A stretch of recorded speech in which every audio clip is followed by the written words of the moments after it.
The Japanese first thought it was a mistake. Radar showed nothing large. Lookouts saw nothing that made sense.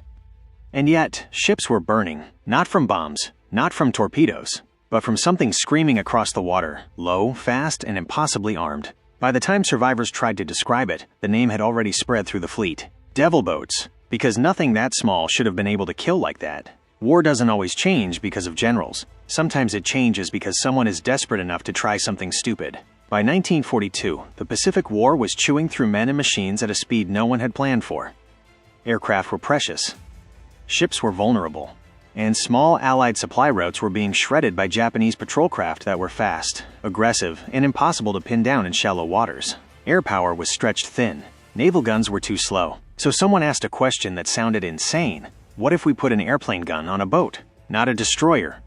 Not a cruiser. A tiny boat. The weapon they chose wasn't subtle. It was the 37mm M4 cannon, the same nose-mounted gun used on the P-39 Airacobra fighter. Designed to tear through aircraft and light armor, it fired shells big enough to rip planes apart with a single hit. In the air, it was terrifying. On water, it was never meant to exist. Engineers laughed at first. The recoil alone should have flipped a small craft. The mounting made no sense. The ammunition feed was impractical.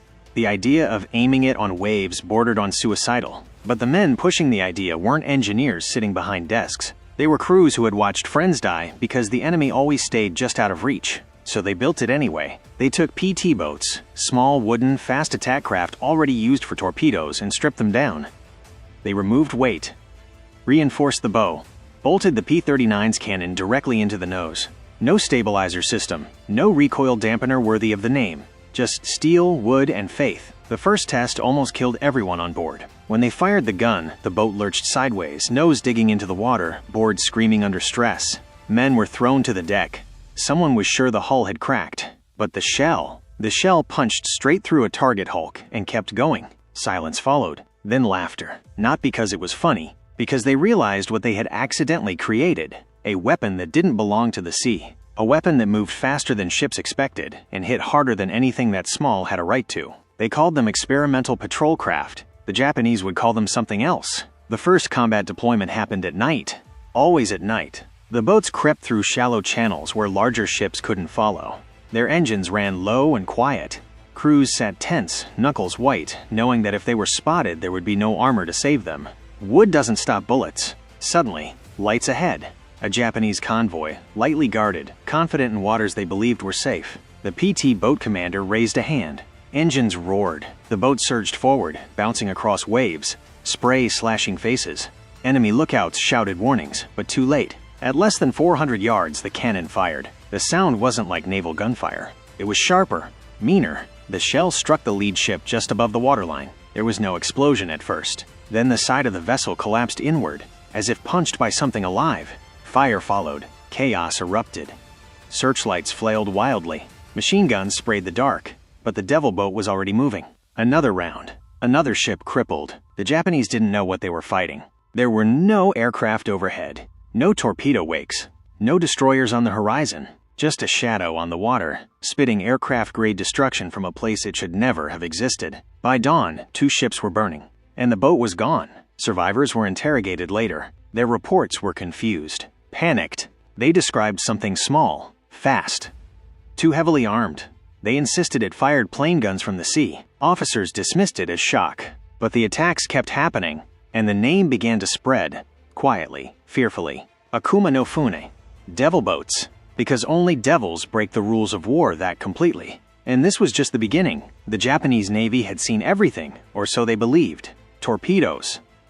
Dive bombers. Submarines slipping in and out like ghosts. But this was different. This thing didn't obey distance. It didn't announce itself from the sky. And it didn't retreat like a normal patrol boat should. It hunted. After the first attacks, Japanese escorts changed tactics. Convoys tightened formations. Extra lookouts were posted. Searchlights stayed on longer, sweeping the water like nervous eyes that refused to blink. It didn't help, because the devil boats didn't fight like ships. They fought like predators. They waited for narrow waters, straits, island chains, shallow lagoons where larger vessels had no room to maneuver. They memorized tide patterns, moon cycles, the way sound traveled across water at night. They learned when engines carried far and when silence killed faster. On one night run, 3 PT boats moved together, engines cut, drifting with the current. The men could hear Japanese voices across the water, laughing, relaxed, convinced the sea belonged to them. The first cannon fired at point-blank range. The shell punched through a patrol craft's bridge, killing everyone inside before they understood what hit them. The second round struck the engine room of another ship, igniting fuel and turning the deck into an inferno. Japanese gunners fired back wildly. Tracer rounds ripped through the darkness, splintering wood, tearing holes inches from men's heads. One PT boat took a hit near the bow. Wood exploded outward, fragments slicing skin and bone. But it didn't stop, because speed was the armor. The P-39 cannon fired again, and again. Every shot counted. Ammunition was limited. There were no second chances. Misses meant death. But when the rounds hit, they hit like judgment. Japanese officers began reporting something unsettling. The attacks were too accurate, too deliberate. These weren't blind ambushes. Someone was choosing targets carefully. Engine rooms, bridges, fuel stores. One shell, one ship crippled. Another shell, another vessel burning. In one engagement, a Japanese escort destroyer attempted to chase a Devil boat, confident that speed and guns would end the threat. It never got close. The PT boat cut hard across the waves, presenting its nose just long enough to fire. The 37mm shell struck the destroyer's forward gun mount, killing the crew instantly. The shockwave knocked men off their feet. For a moment, the larger ship hesitated. That hesitation was fatal. The Devil boat vanished into darkness before the destroyer could even turn its guns. The reports that followed were uncomfortable. Sailors spoke of boats that attacked head-on like aircraft, of shells that punched through steel as if it were paper, of a sound, sharp, cracking, that didn't belong to the sea. Senior officers tried to suppress the stories. Panic spreads faster than fire, but fear doesn't listen to orders. Soon, Japanese crews began firing at shadows, at waves, at floating debris. Ammunition was wasted. Discipline eroded. Sleep vanished. Every small shape on the water became a possible devil. And the Devil boats kept coming. They never stayed long, never lingered. They struck, burned, vanished. Sometimes they didn't even fire, just raced through convoys at full speed, engines screaming, forcing escorts to break formation in terror. The psychological damage was worse than the physical losses. Men stopped trusting the sea. That was new. Because sailors are supposed to trust water more than land. One captured Japanese petty officer finally put it into words during interrogation. In the air, we expect death. At sea, we expect rules. These boats followed none. The Allies didn't advertise the weapon. They didn't need to. The rumor did the work. A tiny wooden boat, an airplane cannon, and a willingness to charge directly into gunfire. It shouldn't have worked. But war doesn't care what should happen. It only remembers what does. At first, Japanese commanders believed the Devil boats were improvisations, desperate weapons, one-off experiments, the kind of madness that appears when an enemy is running out of options. That belief died on a moonless night in the Solomon Sea. A convoy of supply ships moved under heavy escort, multiple patrol craft, overlapping fields of fire, searchlights sweeping constantly. This wasn't a soft target. It was bait, and the Devil boats came anyway. They didn't rush in blindly. They waited. For hours, engines off, crews motionless, drifting with the tide just beyond visibility. Men lay flat on wooden decks, listening to waves slap against hulls, listening to their own breathing, knowing that one accidental sound could bring machine gun fire that would tear straight through them. Wooden boats don't forgive mistakes. When the moment came, it came all at once. 3 engines roared to life simultaneously, not scattered, not hesitant, together. The Devil boats surged forward in a wedge formation, bows lifted as they skipped across the water at full throttle. Japanese searchlights snapped toward them, but the lights lagged behind the speed. The first shell fired before the enemy gunners could adjust. It struck the lead escort square in the engine housing. The explosion wasn't cinematic. It was mechanical, efficient. The ship slowed instantly, smoke pouring out as metal screamed and warped. The second Devil boat fired next. Its shell hit the waterline of a transport ship carrying fuel and ammunition. The blast split the hull open. Fire raced across the deck faster than men could run. Now the Japanese guns opened up. Tracers stitched the darkness. Heavy machine guns rattled non-stop. One Devil boat was hit, hard. The bow shattered inward, water flooding the forward compartment. The crew didn't slow. They couldn't. Stopping meant sinking. The damaged boat swung its nose directly toward the largest ship in the convoy. At less than 200 yards, the P-39 cannon fired. The shell punched through the bridge, exited the far side, and detonated inside the superstructure. The ship lost command in an instant. Orders stopped. Coordination vanished. And that was when the Japanese realized something horrifying. This wasn't chaos. This was doctrine. Each devil boat had a role. One broke escorts. One crippled transports. One caused confusion and panic. They weren't firing randomly. They were dismantling the convoy piece by piece. The surviving Japanese ships scattered, formations shattered. Some turned away in fear. Others fired blindly into the dark, burning through ammunition that found nothing but empty sea. Within minutes, the devil boats were gone, not retreating, disappearing. By dawn, 3 ships were lost. 2 more were heavily damaged. Japanese intelligence officers reviewed survivor statements side by side. Patterns emerged. Attack vectors repeated. Target selection consistent. Engagement windows precise. This wasn't a fluke. Someone had refined it. Worse, someone had trained crews specifically for this kind of attack. A naval officer reportedly slammed his fist on the table during the briefing. "These are not boats," he said. "They are aircraft without wings." That sentence spread faster than any official report. Morale suffered immediately. Sailors began imagining enemies where there were none. Convoys demanded heavier escorts. Movement slowed. Supply lines stretched thin, not from losses, but from fear. The devil boats didn't need to sink every ship. They only needed to force hesitation. Meanwhile, Allied crews knew the truth. Every mission could be the last. The cannon's recoil cracked ribs and dislocated shoulders. Shrapnel turned wooden decks into splintered knives. Fuel tanks sat inches from gunfire. There was no armor, no backup, just speed, surprise, and a weapon never meant to touch water. One crewman later said, "Every time we fired that gun, we wondered if it would kill them or snap our boat in half." But they kept firing, because as long as the enemy feared the sea, the devil boats owned the night. And the Japanese Navy had just learned a terrible lesson. When rules collapse, size doesn't matter anymore. The name didn't come from intelligence officers. It came from survivors. After the Solomon Sea engagement, wounded sailors were pulled from burning water and twisted decks. Men who had survived torpedoes and bombings were shaking, refusing to look back at the dark water around them. Medics noticed something strange. No one talked about explosions. They talked about approach, how the boats came straight at them, how they didn't zigzag like torpedo craft, how they didn't retreat when fired upon. They described eyes fixed forward, a weapon staring back. One sailor kept repeating the same phrase until he passed out. "They don't run, they charge." That was when the reports changed tone. Earlier descriptions called the attackers small patrol craft. Now they use different language. Fast demons. Sea devils. Gun-nosed boats. Finally, one report used a phrase that couldn't be ignored. Akuma no Fune.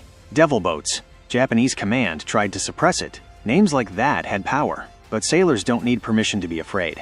The devil boats kept striking, and not always to sink ships. Sometimes they did something worse. They revealed themselves. On one patrol, a single devil boat raced parallel to a convoy just outside gun range, engines screaming, cannon visible in the moonlight. It never fired. It didn't need to. Searchlights locked on it. Guns opened fire. The boat danced across the waves, rounds splashing inches behind it, then vanished into darkness. That convoy turned back. Supplies never reached their destination. Fuel shortages followed. Men went hungry. The devil boats had learned something crucial. Fear was more efficient than destruction. Japanese gunners began firing preemptively at night, burning through ammunition, chasing reflections in wave crests. Discipline eroded. Fatigue spread. Every small boat sighting triggered panic. And panic killed coordination. Allied crews noticed the change immediately. Convoys slowed. Escorts hesitated. Defensive fire became frantic instead of controlled. The sea was working against them now, but the devil boats paid a price too. Losses mounted. One boat vanished after an engagement, never found.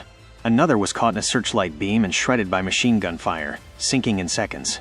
Survivors were rarely recovered. Wood doesn't forgive steel. The men knew the odds.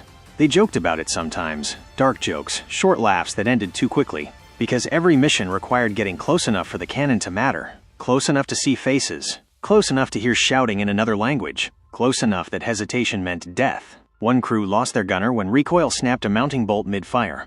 The cannon lurched, crushing his chest against the rail. The boat escaped, but they left him behind in the water, already gone. They replaced him the next night. The weapon demanded sacrifice. And it was taking its payment. Japanese naval doctrine began to shift again. Night operations were reduced. Convoys hugged coastlines. Some routes were abandoned entirely.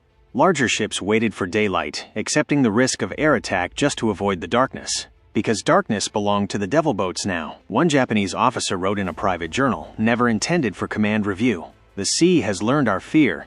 It carries death toward us quietly, then screams. The Allies never officially acknowledged the nickname, but crews heard it, and some of them smiled.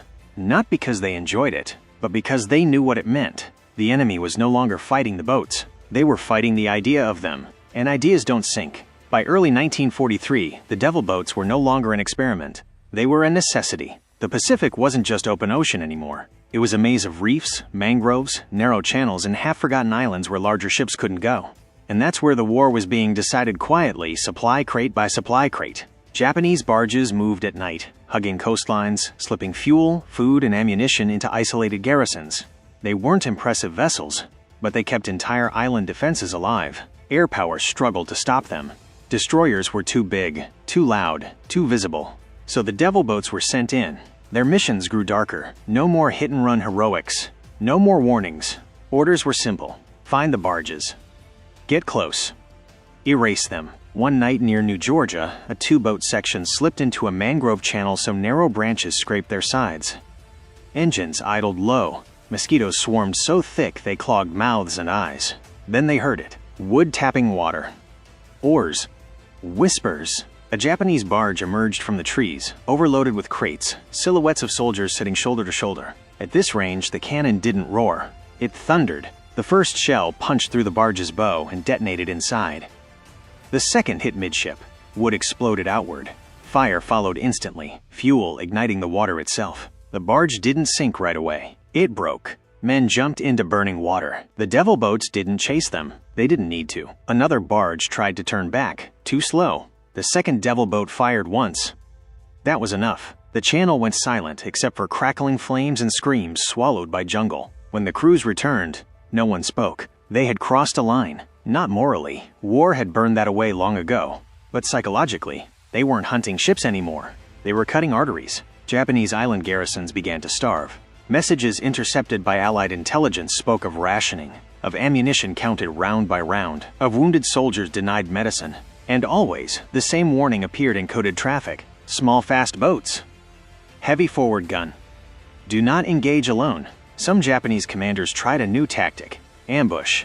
They baited a convoy route with a decoy barge, hiding shore-based guns in machine nests in the trees. When a Devil boat charged in, the jungle erupted. One boat took a direct hit to the engine block. It burst into flames instantly. Another was shredded by crossfire, its bowgun silenced before it could fire. The survivors swam for shore under fire. Most didn't make it. The lesson was learned the hard way. Devil boats were not invincible. They survived on surprise, and surprise was running out. So Allied planners changed tactics again. Now the boats worked with spotter aircraft, with coast watchers, with submarines feeding them intelligence. The war tightened its grip. One mission near Bougainville revealed just how desperate things had become. A Devil boat intercepted a barge carrying not ammunition, but food. Rice sacks, dried fish, medical supplies. Barely armed escorts. The crew hesitated for exactly 3 seconds. Then the cannon fired. When the wreckage burned, one crewman vomited over the side. Another sat staring at his hands, shaking uncontrollably. They understood what that strike meant. Somewhere inland, men would starve because of what they'd done. That night, the commander wrote in his log, "The weapon does not choose. It only obeys." The Devil boats kept moving, but the tone of the war had changed. Japanese forces no longer feared just destruction. They feared disappearance. Supplies that never arrived, reinforcements that vanished, lifelines severed without warning. And the Devil boats? They were starting to feel it too, because the more effective they became, the more the enemy hunted them specifically. Spotters were assigned just to watch for them. Patrols shifted routes. Mines appeared in channels that had been safe the week before. The sea was adapting, and the Devil boats were running out of shadows. By mid-1943, the Devil boats were no longer ghosts. They were targets. Japanese commanders had learned the pattern, the speed, the timing, the way these boats used darkness like a weapon. And now, the jungle and the sea began fighting back. Mines appeared where none had been before, floating, tethered just beneath the surface, painted black, invisible at night. One Devil boat hit one near Kolombangara. There was no explosion at first, just a dull thud beneath the hull. Then the bow lifted. The cannon tore loose from its mount, thrown backward like a ripped tooth. The boat folded in on itself. Fuel ignited. The crew had seconds. 2 men escaped into the water. The rest vanished. No bodies were recovered. After that, every mission felt like a gamble against an enemy that couldn't be seen. Worse still, Japanese patrol planes began flying low, slow, deliberately scanning coastlines at dawn. The devil boats had always relied on night to survive. Now daylight meant death. One morning, near Vella La Vella, a returning boat was caught just miles from friendly waters. A reconnaissance float plane spotted its wake. It circled once. Then flares dropped. From the clouds came bombers. The devil boat ran at full throttle, cannon useless against aircraft. Bombs stitched the sea around it, geysers rising higher than palm trees. A near miss flipped the boat sideways, throwing a crewman overboard. They didn't stop. They couldn't. The boat limped into cover, hull cracked, engines screaming like it was alive and angry. That crew would never volunteer again, but none of them refused the next mission, because by then, something darker had taken hold. The devil boats weren't just weapons.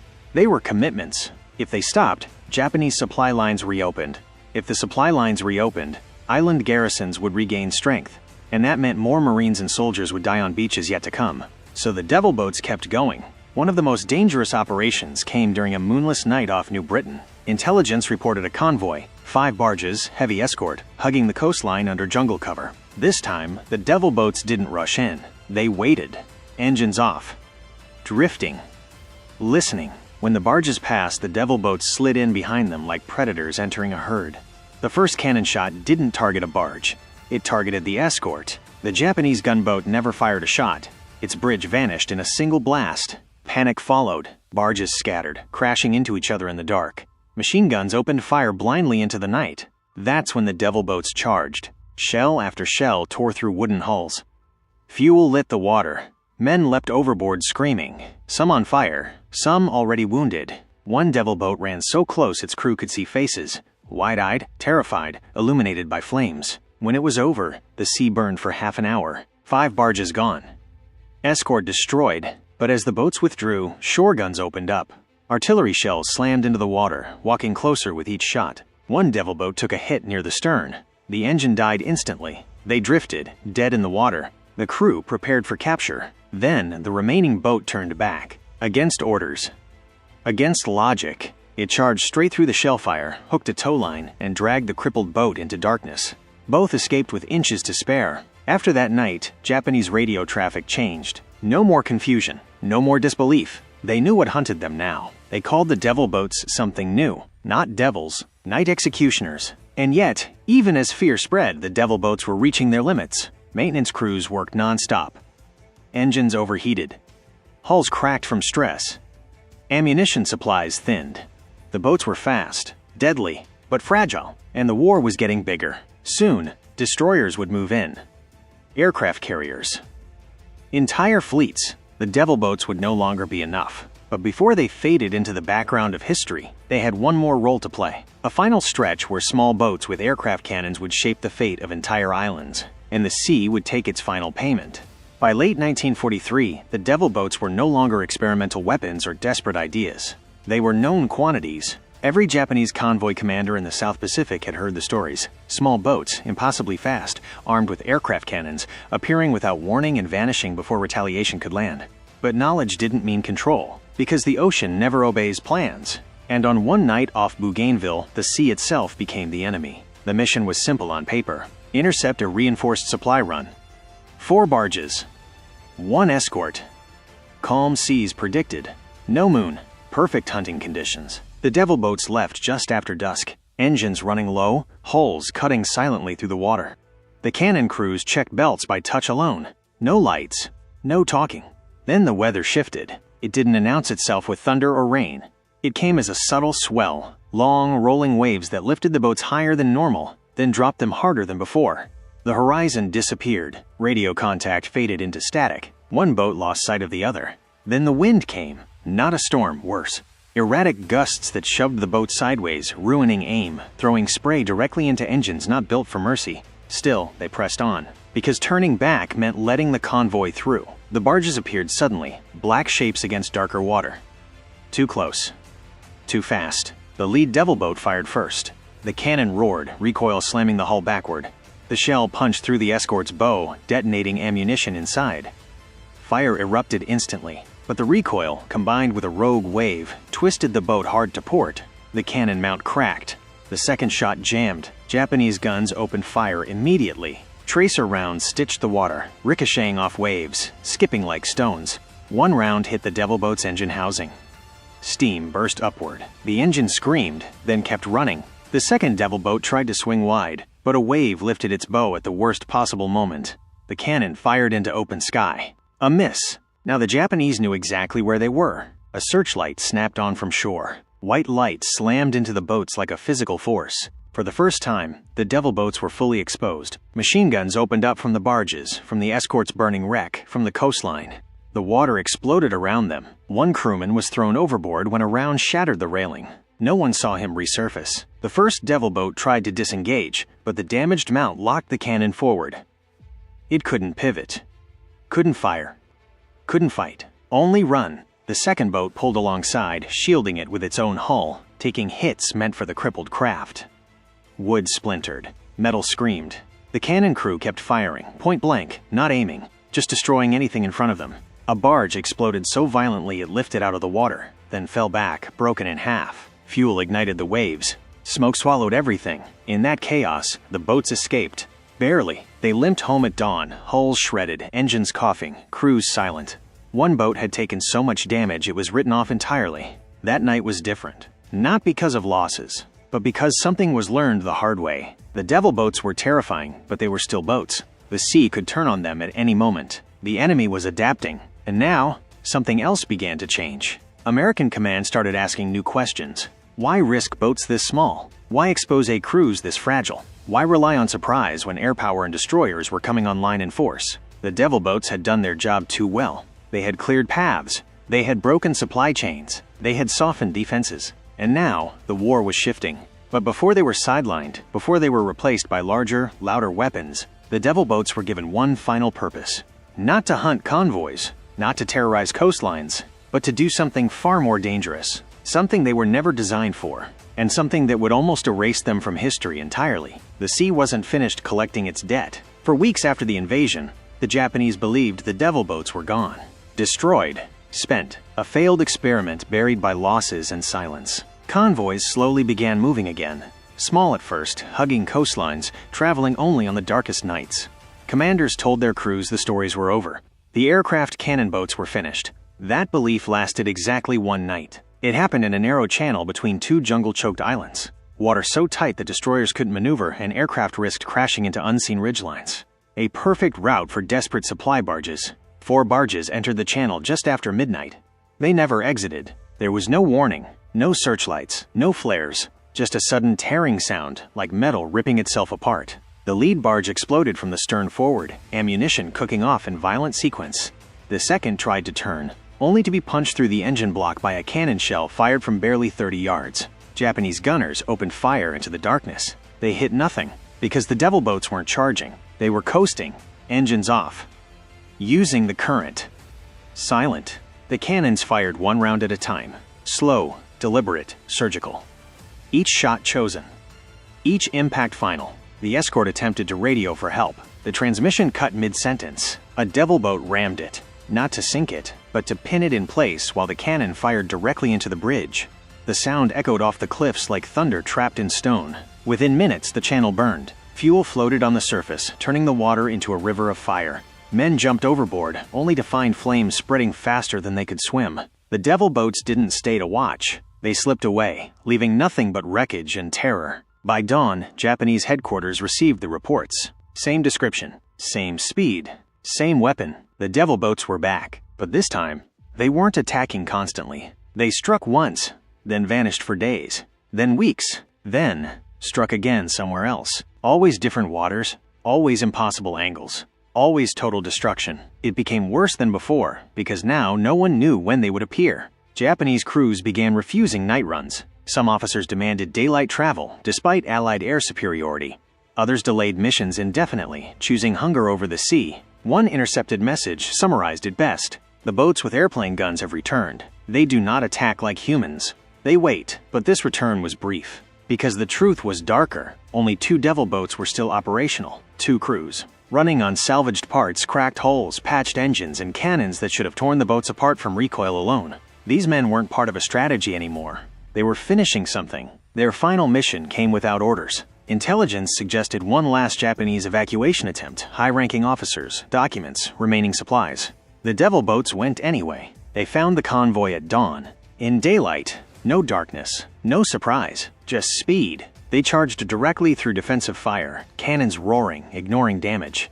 One boat was hit repeatedly, fuel leaking, deck burning, but it kept firing until its ammunition ran dry. The second boat finished the job. No barges escaped. No escort survived. When American patrol aircraft arrived later, they found only wreckage and one drifting devil boat dead in the water, engine destroyed. The crew was gone. Whether they abandoned ship, whether they drowned, whether they were captured, no record exists. The other boat was never seen again. Some believe it sank quietly. Others believe it limped back to base and was dismantled in secret. But Japanese convoys never reported another devil boat attack. The silence returned, and the ocean closed over the story. What remained was a weapon that should never have worked. A plain cannon on a wooden hull, men who chose speed over armor, darkness over safety, and a truth the war rarely admits. Sometimes the most terrifying weapons aren't machines or fleets. They're ideas, built by desperate hands, used by men willing to disappear if it meant the enemy would never forget the night. One final chapter remains, not of battle, but of what was erased. After the war moved north, after carriers ruled the sea and bombers ruled the sky, the devil boats became inconvenient, not embarrassing, not shameful, just inconvenient. They didn't fit the story of victory built on steel hulls, air superiority, and overwhelming force. They were too small, too improvised, too human, so they were quietly removed. Maintenance logs vanished. Unit designations were reassigned. After-action reports were shortened, then redacted, then filed so deep no one would ever look for them again. Official histories mention coastal interdiction by light naval forces. No names, no photos, no explanation of how aircraft cannons ended up firing inches above the ocean on boats that weren't supposed to survive a single recoil. Some of the surviving crewmen were transferred, others discharged. A few simply disappeared into civilian life, never speaking about nights when the sea burned and the enemy screamed from the dark. Years later, Japanese naval interviews recorded something strange. Veterans spoke of boats that should not have existed. They described the sound before the impact, deeper than machine guns, sharper than artillery, a tearing noise that came from the water itself. They described fire appearing without warning, convoys that vanished without survivors, commanders who froze, unable to explain how such small shapes destroyed so much so quickly. One officer said this: "We feared destroyers. We respected aircraft, but the boats with airplane guns, those made men pray." Today, no monument stands for the devil boats. No museum wing displays their cannons. No documentary opens with their names. Yet their impact lingers. Modern fast attack craft, gunboats, asymmetric naval warfare, all echo the same lesson learned in the Pacific night. Speed can replace armor. Surprise can replace numbers. And sometimes, the most dangerous weapon in war is a bad idea that refuses to fail. The devil boats were never meant to change naval warfare. They were meant to survive one night. Instead, they haunted an entire coastline and then vanished into the sea they borrowed. No victory parades, no recognition, just silence, and wreckage resting on the ocean floor, where the maps still don't show what really happened. War is often remembered through generals, fleets, and famous battles, but history's darkest truths are hidden in the margins, in weapons never meant to work, in men never meant to return, and in stories powerful enough that someone decided they were better left forgotten. This was one of them. If you want more real, dangerous, and forgotten war records, stories buried by time but written in blood, subscribe to Dark War Records. Because the past isn't quiet. It's just waiting for someone brave enough to listen.